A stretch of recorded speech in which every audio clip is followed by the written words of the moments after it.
Well, first of all, then I have to announce my story. In general, how I met the orchestra first time. It was 2 years ago. I was invited as flute player from Theo for the Figaro, and I told him last time that for me it was such an amazing experience to be there from the first time in the rehearsal and to see, okay, here Mozart is done in a way what I love a lot, because Mozart, as older as I get, is for me the biggest composer love I have in my life. And to come to a place I didn't expect what's going on, and to come there and to see, wow, here we try to work on in a way just what I like. So it was for me coming home feeling, and now to have the chance to work myself to prepare the orchestra for this concert, fantastic program. It's a big honor for me and a fantastic experience. So I'm very happy to be here and to work. So the first symphony Beethoven did in 1799 was performed 1800 exactly, first time. So we are in a style very, very close to the last works of Mozart. And the second symphony, Beethoven just changes a lot, and up from the Eroica, this third, there is really, Beethoven found his own totally different symphonic style. The first symphony is in the kind of champagne feeling, in the kind of lots of temperament and lots of virilität, lots of dancing stuff. It's much closer to Mozart than to the later symphonies like the fifth or the seventh we just heard last time. It's a totally different world. And for me, so it was. There's another thing in the introduction. What we have, for example, the introduction, the first symphony starts with a 7 chord, and the whole introduction we don't find the C major finally. It's only somewhere in between. And in the introduction of the symphony from Mozart, the Prague Symphony, we close the introduction with just the 7. So it was one thing I had in my head, okay, but we can take together. And then the other thing was Prague Symphony is very close to the Don Giovanni for Prague. So it was for me easy to compare these both symphonies in one program. Well, in general, I wanted to show a bit that the instrumental concert music in general from Mozart is very close to operas in general.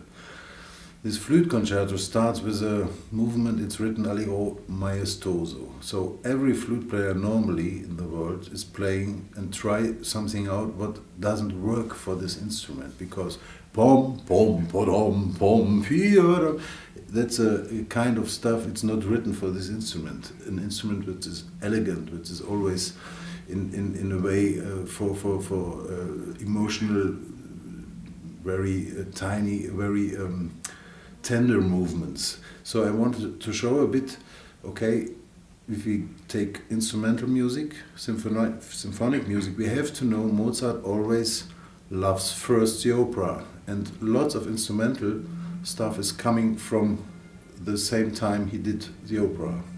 I know Laura now since 2 years here, and I know her as a fantastic solo flute player. So it was for me very easy to find a solo concerto, and I asked her if she likes to do, and we worked on the flute concerto 2 years ago, and there she got curious in my way to do this, because she didn't know about this period instrument style what we doing in Germany with Concerto Köln, so she was very interested in what I do with these little things. I take one example. Lots of appoggiaturas are written there, and the appoggiatura, normally if you listen to a modern orchestra, it's always done in the same way. That means, for example, modern orchestra will play now,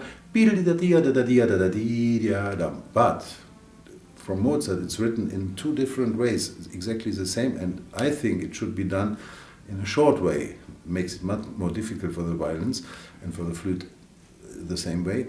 That means I would like to have this just an example. There are lots of stuff like this, but Mozart wrote very often in this piece, and that's for me one of the best examples to show that not the appoggiaturas have to be done always in the same way. He wrote exactly the same in different versions. That means he has sometimes he has boi, doi, doi, doi, doi, doi, dum, like this, and the second time it's written with appoggiatura, boim, boim, boim, boim, boim, boim, boim, like this. Can't be the same for me. So, and it makes it much more various with lots of different rhythmical colors, and that's what we try to do. I try my colleagues. I trust them absolutely. First of all, I have to get them to the level of emotion. That's for me very important. And Theo is in the same way. I know that's what I like a lot here, that he tries to find always the emotion, the rhythm, that it's vibrating from emotion. And that's what I try to get in different ways.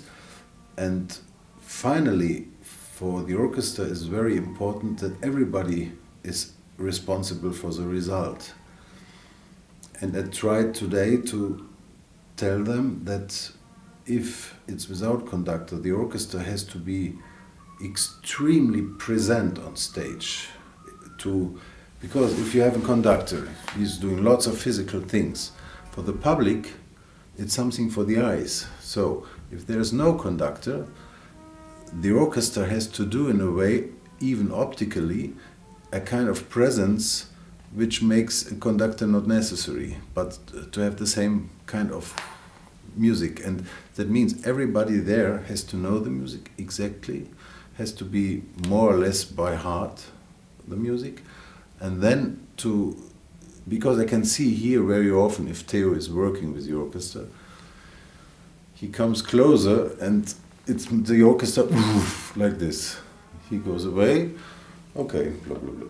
So it's something like that. And now for this adventure concert, we need this kind of presence as somebody is standing just there. Yeah, and that everybody is responsible for this. I would like to get them. I don't know if it works. We will see.